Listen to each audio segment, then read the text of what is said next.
आज मी मराठी चित्रपट पाहिला, क्रांती ज्योती विद्यालय. सर्व भाषांना सन्मान देत मी या चित्रपटाबद्दल माझे मत मांडतो. मी स्वतः मराठी शाळेत, तेही महानगरपालिकेच्या शाळेत इयत्ता 1ली ते 10वी शिक्षण घेतलेले आहे. त्यामुळे काही शिक्षकांची माया, त्यांची आपुलकी आणि त्यांची संस्काराची शिदोरी आजही मनात रुजलेली आहे.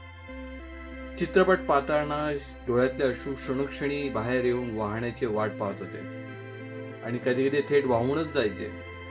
लोकेशन, शाळेचं वातावरण थेट आपल्याला जुन्या काळात घेऊन जातात. मातृभाषेत घेतलेले शिक्षण आणि त्यातून शिकलेलं आचरण मनाच्या किती खोलवर रुजलेले आहेत हे आपल्याला प्रदर्शनाने दाखवतं. मातृभाषा शिकल्याने आपल्या जीवनात काय आणि कसा लाभ होतो हा चित्रपट आपल्याला फार सुंदरपणे सांगतो.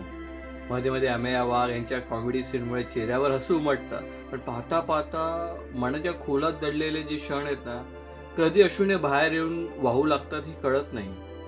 हा चित्रपट प्रत्येक मराठी व्यक्तीने नक्की पाहावा, भाषेच्या, शाळेच्या आणि आपल्या संस्कृतीच्या प्रेमासाठी. जय हिंद.